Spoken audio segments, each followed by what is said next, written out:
हाथ जोड़ेंगे, दोनों नेत्रों को बंद करेंगे, रीढ़ की हड्डी को थोड़ा सा सीधा करेंगे और परम पिता परमात्मा का स्मरण ओम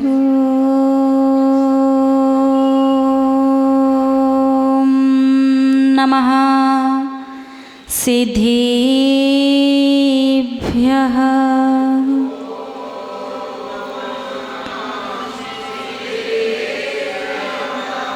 ओम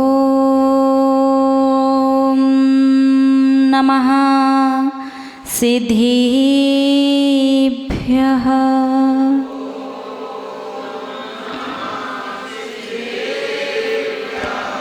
ओम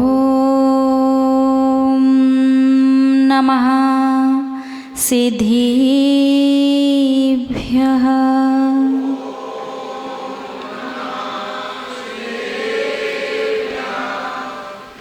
जय मंगल भूदाणं विमलाडं राणीदंसणमयाडं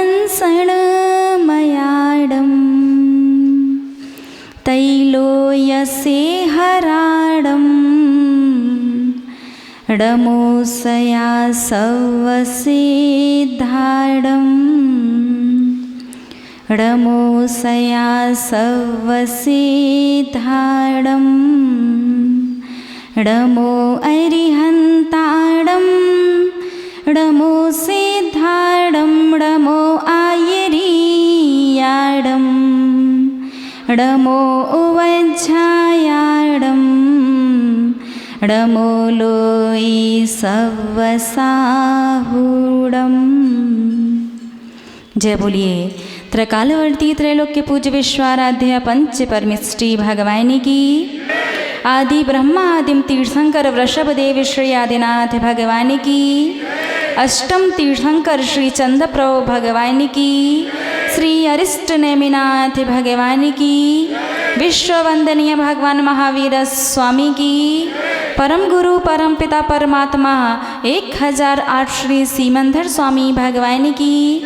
20वीं सदी के प्रथमाचार्य चारित्र चक्रवर्ती आचार्य भगवंत श्री शांति सागर जी मुनि महाराज की। अभीक्ष्ण ज्ञान उपयोगी परम पूज्य आचार्य गुरुदेव श्री वसुनंदी जी मुनि महाराज की। रत्नत्रयधारी तपोधन श्रेष्ठ मम शिक्षा गुरु परम श्रद्धेय गणनीयारिका श्री सौम्यनंदिनी माता जी की। अहिंसा प्रधान श्रीमद जैन धर्म की। परम पूज्य 105 आरिका सुयोग नंदिनी माता जी की जय। आरिका संघ की जय। धर्म स्नेही आप सभी भव्य महानुभाव, बात उस समय की है जब भगवान महावीर स्वामी साक्षात विपुलाचल पर्वत पर विराजमान थे। राजा श्रेणिक भगवान महावीर स्वामी के दर्शन करने के लिए जा रहा था और रास्ते में राजा श्रेणिक ने देखा कि एक वृक्ष के नीचे एक मुनि महाराज बैठे हुए हैं और मुनि महाराज यद्यपि ध्यान की मुद्रा में बैठे हुए थे, दोनों आँखों को बंद करके एक हाथ के ऊपर दूसरा हाथ रख करके, लेकिन उनकी भौएं आईब्रो जो हैं वो तनी हुई थी, आँखें फड़क रही थीं और चेहरे से ऐसा प्रतीत हो रहा था जैसे मानो उन मुनि महाराज को बहुत ज़्यादा क्रोध आ रहा हो। राजा श्रेणिक को बड़ा आश्चर्य हुआ। मुनियों की मुद्रा तो बड़ी ही शांत और सौम्य हुआ करती है, लेकिन यहाँ तो बात रास्ते में आते समय एक मुनि महाराज की क्रोधपूर्ण मुद्रा देखी। यदि ऐसी स्थिति में, ऐसे समय कोई घटना घटित हो जाती है तो मुनि महाराज को किस प्रकार के कर्म का बंध होगा। भगवान महावीर स्वामी ने कहा कि यदि इस समय मुनि महाराज को यदि आयु कर्म का बंध होगा तो वो 7वें नरक जाएंगे। अब राजा श्रेणिक को लगा, गृह त्याग किया है, दीक्षा ली है, साधना कर रहे हैं, तो नरक नहीं जाना चाहिए। मैं जाकर के उन्हें संबोधन दूंगा तो शायद उनके परिणाम समझ जाएं। श्रावक होता ना, कभी कभी श्रावक अपनी मर्यादा को भूल जाता है। उसे लगता है कि वो साधु को संबोधन देने का अधिकारी है क्या? पक्का? एक बार सोच लो, बोलिए ना। नहीं है।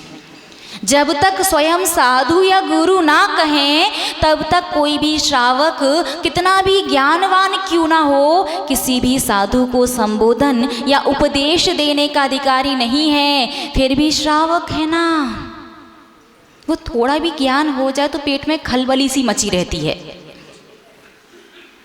जब तक वो बाहर निकल करके ना आए संतुष्टि नहीं होती। और फिर श्रावक कहता है कि हमारे पुण्य में बट्टा क्यों लग गया। पुण्य में बट्टा समझ में आया? नवदा भक्ति में क्या आता है? मन शुद्धि, वचन शुद्धि, काया शुद्धि, आहार जल शुद्ध है, वंदामी या नमोस्तु। लेकिन श्रावक का काम इतने से नहीं चलता। वो साधु को बताता है कि आप मुद्रा लेकर के आए हैं, अब आपको क्या करना है? मुद्रा छोड़िए, अंजलि बनाइए, रत्नत्रय की आराधना के लिए हमारे हाथों से आहार ग्रहण कीजिए। कमाल की बात है। कहाँ लिखा, किस शास्त्र में लिखा है आप जानते हैं? कहीं आपने पढ़ा है क्या ऐसा कुछ? चरणानियोग के किसी भी शास्त्र को पढ़ लीजिए, नवदा भक्ति के अंतर्गत कहीं नहीं आया कि मुद्रा खोलो, अंजलि बनाओ, हमारे हाथों से या रत्नत्रय की आराधना के लिए आहार ग्रहण करो। आपने ये सब कुछ बोला है ना, ये साधु को उपदेश देना हो गया। साधु भी जानता है वो मुद्रा लेकर के आया है तो किस लिए आया है। आपने बस मन शुद्धि, वचन शुद्धि, काया शुद्धि, आहार जल शुद्ध है और उसके बाद नमस्कार किया और साधु समझ गए कि अब मुझे मुद्रा खोल करके अंजलि बना करके आहार करना है। शास्त्रों में कहीं भी नहीं है। यदि आप ये सब कुछ बोलते हैं तो आप करते हैं अनधिकारी चेष्टा। अनधिकारी, जिस बात का आपको अधिकार नहीं है, और अनधिकारी चेष्टा करने का तात्पर्य है अपने पुण्य में कमी कर लेना। देखिए, इसमें पूरी गलती श्रावकों की भी नहीं है। कुछ कुछ साधु ऐसे भी होते हैं कि जब तक आप उनसे ना कहोगे कि मुद्रा छोड़ो, हाँ, वो छोड़ते नहीं हैं। और कुछ कुछ तो ऐसे भी होते कि जैसा कि आप लोग कह रहे हैं कि वो उठ करके चले जाएंगे कि आपने मुद्रा खोलने के लिए नहीं कहा। तो आपको क्या करना चाहिए? आपको करना ये चाहिए, पहले बस इतना सा बोलो, मन शुद्धि, वचन शुद्धि, काया शुद्धि, आहार जल शुद्ध है, वंदामी या नमोस्तु। और उसके बाद यदि साधु मुद्रा ना खोले तब आप बोलिए कि मुद्रा छोड़ करके अंजलि बना करके आहार ग्रहण करें। तो फिर आपके पुण्य में बट्टा नहीं लगेगा। और पहले ही बोल दिया तो कमी आ जाएगी। और आपको पता है, बट्टा लगी हुई चीज, सोना जब खरीदने जाते हो तो जितना वजन उतने पैसे दे करके आते हो, लेकिन जब सोना बेचने जाते हो तो सुनार बट्टे के पैसे काट लेता। काटता कि नहीं? बात समझ में है ना? क्रिया करने गए, मेहनत पूरी की, समय पूरा लगा, लेकिन जब फल मिला तो पुण्य आधा अधूरा मिला, क्योंकि आपने बीच में अनधिकारी चेष्टा कर ली। तो श्रावक साधुओं को उपदेश देने का अधिकारी नहीं है, संबोधन देने का अधिकारी नहीं है। लेकिन कभी यदि साधु स्वयं कहें या उनके गुरु महाराज कहें तो श्रावक उपदेश या संबोधन कथनचित कदाचित दे सकता है, सर्वथा नहीं। इस बात को फिर कभी विस्तार से समझाएंगे, अभी प्रसंग पर आते हैं। तो राजा श्रेणिक ने क्या सोचा कि मुनि महाराज को यदि ऐसे परिणामों में आयु बंध होगा तो 7वें नरक जाना पड़ेगा। वो फटाफट से भगवान को नमोस्तु करता है और सम्मोषण से बाहर आ जाता है मुनि महाराज को संबोधन देने के लिए। लेकिन जब वो जंगल में पहुंचा तो वहां का नजारा ही अलग था, क्योंकि उन मुनि महाराज को तो केवल ज्ञान प्रकट हो गया था और उनकी गंध कुटी लगी हुई थी। राजा शरणिक आश्चर्य में कि भगवान महावीर स्वामी ने तो कहा कि ऐसे परिणामों में यदि इस समय मुनि महाराज को आयु बंध होगा तो 7वें नरक जाएंगे, लेकिन यहाँ तो वो अरिहंत बन गए और आयु पूर्ण करके सिद्धत्व को, सिद्ध पद को प्राप्त कर लेंगे। वो पहुंचा अरिहंत की गंध कुटी में और जाकर के पूछा कि हे भगवान, कुछ समय पहले कुछ और था और अभी कुछ और हो गया, इसके पीछे वजह क्या है? तो मुनि महाराज ने कहा परिणाम। जब मैं ध्यान कर रहा था उस समय जिस नगर का मैं राजा था, वहाँ के 2 व्यक्ति निकले और दोनों व्यक्ति आपस में चर्चा कर रहे थे कि ये कैसे मुनि महाराज हैं, इन्होंने तो दीक्षा ले ली और अपनी छोटे से संतान को राज्य दे करके आ गए। अब पड़ोसी राज्य ने इनके ऊपर, इनके राज्य पर आक्रमण कर दिया है और इनका पुत्र छोटा है, युद्ध हार जाएगा और सबको बंदी बना लिया जाएगा। जब मैंने सुना कि मेरी अनुपस्थिति में मेरे राज्य पर आक्रमण कर दिया तो मुझे क्रोध आया और क्रोध में जैसे ही मेरा एक हाथ मुकुट पर और दूसरा हाथ कमर में तलवार के लिए गया तो मुझे याद आया कि मैं राजा नहीं साधु बन गया हूँ। और उस समय मैंने अपने परिणामों को संभाला कि हे भव्य जीव, आज तक तेरे अनंतों माता पिता और अनंत संतान हो चुकी हैं, किसके लिए तू अपने परिणामों को बिगाड़ करके युद्ध लड़ने जाएगा? पहले खुद के कर्मों से तो लड़ करके विजय प्राप्त कर ले, बाकी संसार तो जैसा है चलता रहेगा। और जैसे मुनि महाराज ध्यान में बैठे, शुक्ल ध्यान माड़ा और सीधे 12वें गुण स्थान में मोहिनी कर्म आदि 3 और कर्मों का 4 कर्मों का 6 करके अरिहंत पद को प्राप्त कर लिया। कहने का आशय, इस कहानी से आपने क्या शिक्षा ली? परिणाम। ज्यादा कुछ नहीं करना, बस बात को थोड़ा सा समझना है और क्रिया में थोड़ा सा परिवर्तन करना है, बाकी मामला अपने आप सेट हो जाएगा।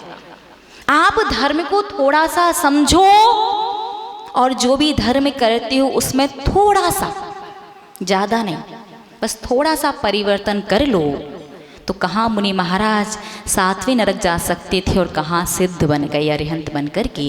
वैसे ही जहाँ पर आपको अपनी क्रियाओं के माध्यम से हीन पुण्य का बंध होने वाला होगा, वहीं क्रियाओं के महत्व को उसके बारे में समझ करके थोड़ा सा बदल करके करोगे तो शातिशय पुण्य का बंध करके आप भी एक दिन अरहंत और सिद्ध पद को प्राप्त कर लोगे। प्रसंग चल रहा है अभिषेक, भगवान जिनेंद्र देव का अभिषेक कैसे करना चाहिए। सबसे पहले आपने शुद्ध वस्त्र पहने और मंदिर जी में पहुंच गए। और बहुत से लोग तो घर से भी शुद्ध वस्त्र पहन करके आते हैं। और आजकल तो वस्त्रों के साथ साथ एक और चीज शुद्ध होने लगी है। क्या? बोलिए ना। चप्पल, सोले की चप्पल। सोले की भी चप्पल होती है क्या? चप्पल आपकी कितनी भी अच्छी ब्रांड की, कितनी भी अच्छी क्वालिटी की क्यों ना हो, कितनी भी महंगी क्यों ना हो, लेकिन चप्पल कभी सोले की नहीं हो सकती। घर से जब भी शुद्ध वस्त्र पहन करके आओ तो नीचे देख करके चलो कि किसी भी प्रकार की गंदगी पर आपका पैर ना रख जाए। लेकिन सोले के वस्त्र में चप्पल का प्रयोग नहीं कर सकते। जो भी श्रावक शुद्धि के वस्त्रों में समय चप्पल पहनता है या सोले की चप्पल या चौके की चप्पल बना लेता है। चौके की चप्पल भी होती है, हाँ ध्यान से सुनिए, सोले की या चौके की चप्पल जो आप लोग यूज़ करते हैं, उस श्रावक को ऐसे कर्म का बंध होता है कि आगे चल कर के चमड़े घोंटने का ही काम मिलेगा। बात समझ में आई? कौन होता है? बोलिए ना, अरे बोलिए ना, चमड़ा कौन घोंटता है? देखो हम कुछ नहीं कह रहे, सब आपने ही कहा। तो ध्यान रखना, ना तो चौके की चप्पल होती है ना सोले की चप्पल होती है। सोले में तो आपको नंगे पाँव ही आना पड़ेगा, लेकिन सर्दी के समय या ज़्यादा पानी में रहने की वजह से किसी के पैरों में यदि कोई परेशानी हो जाती हो तो वो लकड़ी की खड़ाऊ होती ना, उस चीज़ को यूज कर सकते। बहुत खटर खटर करती है, खड़ाऊ जानते ना, उस चीज़ को यूज़ कर सकते हैं। ये एक सामान्य ऑप्शन है। चौके, यदि आपने साधु का चौका लगाया है तो खड़ाऊ भी नहीं चलेगी, लेकिन आप घर की रसोई बना रहे हैं तो एक ऑप्शन है कि आप वो लकड़ी वाली जो होती है वो पहन सकते हैं, या पैर के नीचे पाटा वगैरह लगा करके बैठ जाओ, लेकिन चप्पल तो नहीं चलेगी। वो पहनना हो तो पहनो, हम तो कुछ नहीं कह रहे। कर्म बहुत समझदार, वो बिना कहे सब कुछ समझ जाते हैं। आपने अपनी चप्पल को सोले का चौके का बनाया तो वो भी ले जा करके, बेटा अब तू यही काम कर ले, तुझे चप्पल से इतना मोह है, तुझे चप्पल से इतना राग है कि सोले के समय चौके के समय भी तेरे पैरों से चप्पल नहीं छूट रही, अब तू 2400 घंटे बैठ करके चप्पल ही बना। तो कर्म कहाँ ले जाएंगे? क्या बना देंगे? पीछे वाले लोग बोलिए ना, चमार बना देंगे। तो विचार कर लीजिएगा कि आपको क्या करना है। तो सोले में चप्पल, बोलिए ना, नहीं पहननी है। नहीं ऐसे देखो, दूध का धुला कोई नहीं है, टीम ना बनाओ कि ये करते हम तो नहीं करते। कहीं ना कहीं कृत कारित अनुमोदना से सब लोग इन्वॉल्व होते हैं। हाँ शाम को बताते, गाड़ी से, गाड़ी भी सोले की हो जाती है ना। चलिएगा, ये प्रसंग बताएंगे। आहार का विषय भी हमें सुनाना है आपको, समय आएगा फिर बताएंगे। अभी अभिषेक की चर्चा करते हैं, ठीक है ना। शुद्धि के वस्त्र पहन करके मंदिर में पहुंच जाना है, और मंदिर में पहुंच करके सबसे पहले अपने वस्त्रों को व्यवस्थित कर लो, सिर को अच्छे से ढक लो, और उसके बाद अपने हाथों को धो लो। बार बार सिर को ढकोगे तो बार बार हाथ धोना पड़ेगा, और इतना हाथ धोते हैं आप लोग कि साफ सुथरा मंदिर का स्थान भी तालाब बन जाता है। तो इतना ज़्यादा बार बार हाथ धो तो कम से कम बाहर जा कर के धोना चाहिए, नहीं तो एक बार अपने वस्त्रों को व्यवस्थित कर लो ताकि बार बार हाथ ना धोना पड़े। और यहाँ वहाँ कहीं हाथ लग भी जाता है तो एक गीले कपड़े से हाथ पोंछ लो। सबसे पहले क्या करना है? अपना सिर ढक लेना है। भगवान बन गया मैं इंद्र, अब तो मुझे अभिषेक की क्रिया के माध्यम से सातिशय पुण्य का बंध होगा। उसके बाद मंगलाष्टक आदि की क्रिया, मंगलाष्टक है, मंगल पंचक है, वो पढ़िए, और उसके बाद लगाइए अभिषेक से पहले तिलक। जल शुद्धि वगैरह सब कुछ करने के बाद क्या करना है? तिलक लगाना है। तिलक क्यों लगाना है? पहले तो ये समझिए कि तिलक होता कितने प्रकार का है? 3 प्रकार का। कौन कौन सा? देव का, शास्त्र का और गुरु का। तिलक कितने प्रकार का? 3 प्रकार का। पहला तिलक धार्मिक तिलक होता है, दूसरा तिलक सामाजिक तिलक होता है, और तीसरा होता है सांस्कृतिक। संस्कृति को लेकर के जो तिलक लगाया जाता है वो तिलक। अब तीनों तिलक कैसे लगाते हैं और क्यों लगाना चाहिए जानते हैं क्या आप लोग? पहला तिलक धार्मिक तिलक, धर्म स्थानों पर लगाया जाने वाला तिलक, भगवान की पूजन अभिषेक आदि अनुष्ठानों में जो तिलक लगाया जाता है वो धार्मिक तिलक कहलाता है। और धार्मिक तिलक लगाया जाता है चंदन से। बहुत से लोग केसर का प्रयोग करते हैं और कुछ लोग हल्दी का प्रयोग करते हैं। तो धर्म स्नेही महानुभाव, केसर और हल्दी दोनों चीज गर्म होती हैं। यदि मस्तक पर आप केसर या हल्दी का तिलक लगाओगे तो दिमाग भी गर्म रहेगा। शास्त्रों में कहीं नहीं लिखा केसर का तिलक लगाना चाहिए। शास्त्रों में चंदन के तिलक का वर्णन है और वो भी तिलक आज्ञा चक्र पर लगाना चाहिए। कहाँ पर?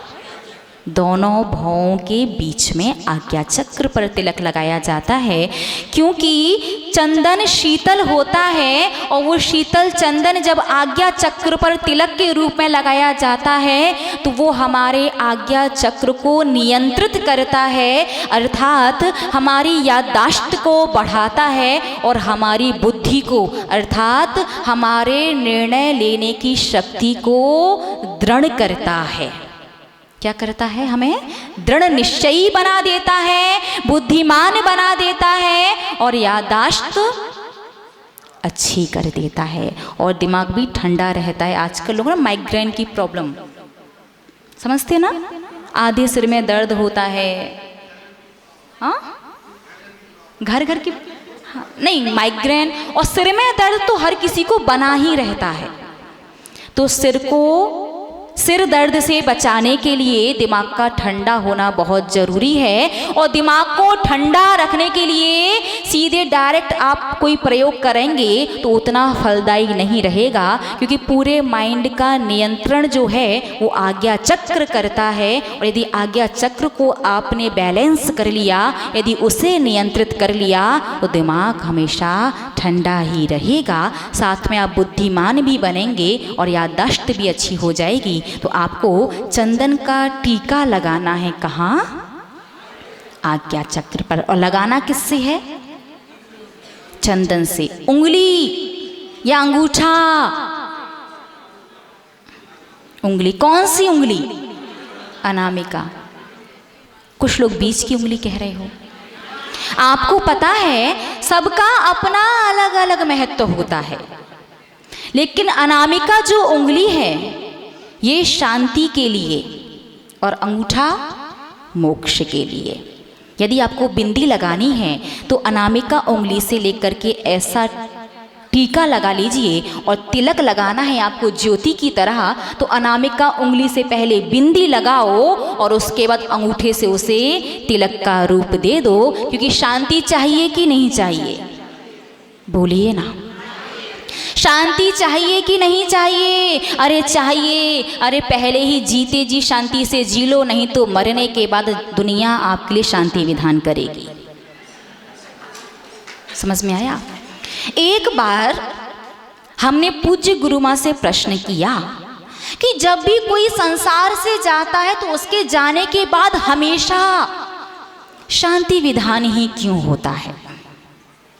और जाने के बाद 13 दिन बाद ही नहीं, हर वर्ष उसकी पुण्य स्मृति में कौन सा विधान? शांति विधान। क्यों? एक बहुत ही सुंदर जवाब पूज्य गुरु माँ ने दिया। जानना है क्या आपको? पूज्य गुरु माँ ने कहा संसारी प्राणी बड़ा समझदार है। वो बताना चाहता है कि जीते जी आपके पास सब कुछ था, एक अच्छा परिवार, खूब सारा धन, सोना चांदी, संपत्ति, सब कुछ बहुत था, बहुत अच्छा था। जीते जी यदि कुछ नहीं था तो शांति नहीं थी, तो भगवान सामने वाले के नाम का शांति विधान कर रहे हैं। कम से कम अब वो जीव जहां भी हो उसके जीवन में शांति रहे। विचार कीजिएगा, जिनके लिए आप अपना खून पसीना एक कर देते हो, सारी संपत्ति जोड़ करके जिनके लिए छोड़ जाते हो, वही आपकी शांति की कामना से शांति विधान करते हैं। तो आप लोग करवाना है क्या अपना शांति विधान? जीते जी शांति से जी लो, ताकि मरने के बाद आपके परिवारी जन को शांति विधान ना करवाना पड़े। तो शांति से जीवन जीने के लिए आवश्यक है कि आपका मस्तिष्क जो है, आपका दिमाग जो है वो ठंडा रहे। और वो ठंडा कब रहेगा? जब आप चंदन का टीका आज्ञा चक्र पर लगाएंगे। बहुत से लोगों ने तिलक लगाना बंद कर दिया, टीका लगाना, उन्हें लगता है रूढ़ी। इससे क्या फर्क पड़ता है? उन्हें लगता है कि संसार हंसेगा यदि आप टीका लगा करके जाएंगे। तो यदि ये भ्रांति आपके मन में है तो आज से ही निकाल दीजिए। यदि मस्तिष्क की तकलीफ से आप क्या करना चाहते हैं? बचना चाहते हैं, दिमाग को ठंडा रखना चाहते हैं, शांति से जीना चाहते हैं, याददाश्त को मजबूत करना चाहते हैं, तो आज से ही चंदन का टीका तीसरी उंगली से आज्ञा चक्र पर लगाना प्रारंभ कर दीजिए। चंदन का टीका शांति और समृद्धि का भी प्रतीक है। समृद्धि चाहिए कि नहीं चाहिए? बोलिए ना, चाहिए। दूसरा टीका सामाजिक तिलक। सामाजिक रूप से मुख्यतः से रोली का तिलक लगाया जाता है। रोली लाल रंग की होती है और लाल रंग विजय का, उल्लास का, उत्साह का प्रतीक है। आप जिसके भी मस्तक पर लाल रंग से तिलक करते हैं, इसके पीछे अभिप्राय ये होता है कि आप भावना भाते हैं कि आप यशस्वी रहें और आपको हम अपने अतिथि के रूप में स्वीकार करते हैं। बात समझ में आई? और तीसरा टीका कौन सा होता? सांस्कृतिक, संस्कृति वाला टीका होता ना। इसे सौभाग्य का टीका भी कहा जाता है। स्त्री वर्ग लगाती ना, पहले मस्तक पर लगाती थी सौभाग्य के लिए, श्रीमान जी लोगों के लिए। फिर वो टीका बिंदी वाली जगह पर आ गया, मस्तक पर आ गया। और अब तो श्रीमान जियों को बिछुए में भी जगह नहीं मिलती। आजकल नहीं पहनती बहुत सारे स्त्री वर्ग। तो तीसरा जो संस्कृति हमारी सभ्यता है कि जिन भी स्त्री वर्ग का विवाह हो जाता है, विवाह के पश्चात अपने सौभाग्य के लिए वो मस्तक पर टीका लगाती है, जैसे आप लोग मांग भरना या सिंदूर लगाना कहते हैं। बहुत से स्त्री वर्ग बिंदी वाले स्थान पर मस्तक पर लगाती हैं और बिछिया भी पहनती हैं। तो ये हमारी सभ्यता है, ये हमारी भारतीय संस्कृति को दर्शाता है। इस प्रकार से टीका 3 प्रकार का। तो बात समझ में आई? सबसे पहले मंदिर में पहुंच करके अभिषेक में क्या करना है? अपने सिर को ढकना है। उसके बाद मंगलाष्टक वगैरह पढ़ करके जल शुद्धि करने के पश्चात तिलक लगाना है। अभिषेक से पूर्व टीका लग जाना चाहिए। कहाँ लगाना है? आज्ञा चक्र पर। किससे लगाना है? अनामिका उंगली से। और टीका नहीं, तिलक लगाना हो तो अनामिका और प्लस अंगूठा, दोनों चीज। सिर्फ अंगूठा रहेगा ना तो मामला गड़बड़ हो जाएगा, क्योंकि अंगूठा मोक्ष का प्रतीक है और अनामिका उंगली शांति और समृद्धि का। तो ईमानदारी बताओ, डायरेक्ट आपको मोक्ष जाना है क्या? एक तो श्रावक अवस्था से मोक्ष नहीं है, दूसरा पंचम काल में नहीं, और तीसरा आपको मुझे पता है डायरेक्ट चाहिए भी नहीं है। आपको तो पहले अच्छे से संसार करने के बाद डायरेक्ट चाहिए। तो बताओ कितना पीछे का मंडल का ऑर्डर दिलवाना है? कमेटी वाले बैठे तैयार, 2-3-4 भैया लोगों के नंबर हैं उनके पास, जहां बनी बनाई पीछे और कमंडल मिल जाएंगे। और मुनि महाराज के संघों का चातुर्मास भी हो रहा है, तो आप लोग नाम लिखवा सकते मुकेश भैया के पास, ठीक है ना? तो ध्यान रखना, सीधे यदि अंगूठे से तिलक लगाओगे तो सारा मामला, सारा नहीं, थोड़ा सा गड़बड़ हो जाएगा। सिर्फ अंगूठे से नहीं, अनामिका उंगली और अंगूठा दोनों से टीका लगाइए, तिलक लगाइए। और बिंदी सिर्फ लगानी हो तो अनामिका उंगली से। तिलक लगाने के बाद अब करना है आपको श्री जी को पांडुशिला में विराजमान, श्री जी को पांडुशिला में विराजमान। भगवान की प्रतिमा का अभिषेक, कौन सा अभिषेक है? जन्माभिषेक। कौन सा अभिषेक है? नहीं, मस्तक का अभिषेक तो मस्तक से किया से मस्तक का अभिषेक, लेकिन बोलिए ना, जन्माभिषेक। कैसी बात पूछ रही है माता जी? पांडुक शिला पर अभिषेक कर रहे हैं तो जन्माभिषेक ही होगा ना, इतना भी नहीं पता, माता जी को बताओ। धर्म स्नेही महानुभाव, अभिषेक 4 प्रकार के होते हैं। पहला जन्माभिषेक, दूसरा राज्याभिषेक, तीसरा दीक्षाभिषेक और चौथा प्रतिमाभिषेक। जन्माभिषेक किया जाता है जब तीर्थंकर भगवान का जन्म होता है, तब सुमेरु पर्वत पर। राज्याभिषेक, जब भी कोई राजपुत्र को राज्य दिया जाता है तो उसका राज्याभिषेक।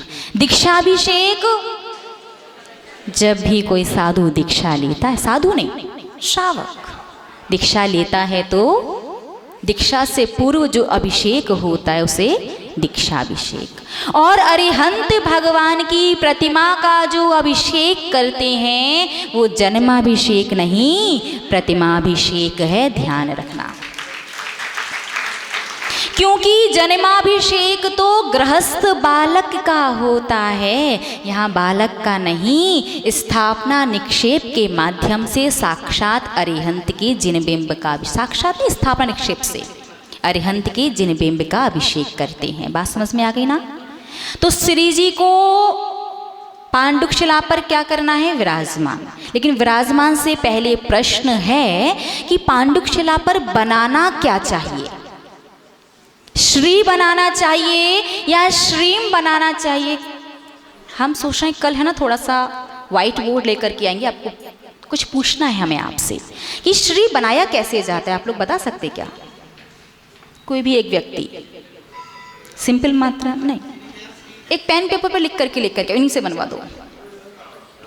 पहले ये बताओ, पांडुक शिला पर श्री बनाना चाहिए कि श्रीम? क्या बनाना चाहिए? श्रीम बनाना चाहिए। बहुत अच्छी बात है, टीम वर्क। आधे लोग कह रहे हैं श्री और आधे लोग कह रहे हैं श्रीम। तो स्त्री वर्ग से ना पूछ करके हम भैया लोगों से पूछते। भैया लोग अभिषेक करते हैं, वो बनाते हैं, महिलाएं तो देखती हैं। तो पहले हाथ खड़े करके बताओ कितने भैया लोग ये कहते हैं कि श्रीम बनाना चाहिए? हाथ खड़े करो। श्रीम। और कितने भैया लोग कहते हैं कि श्री बनाना चाहिए? अब हाथ खड़े करो। अधिकांश।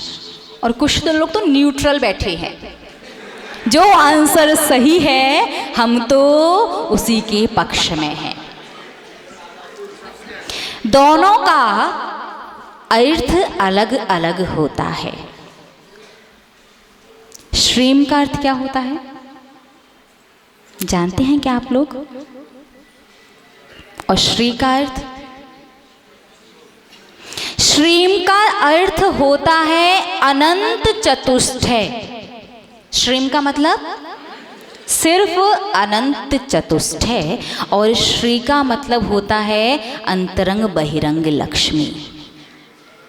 तो अनंत चतुष्टय तो भगवान के पास हैं, उनके पास तो हैं, लेकिन आपको तो यद्यपि अंतरंग लक्ष्मी वही अनंत चतुष्टय ही है।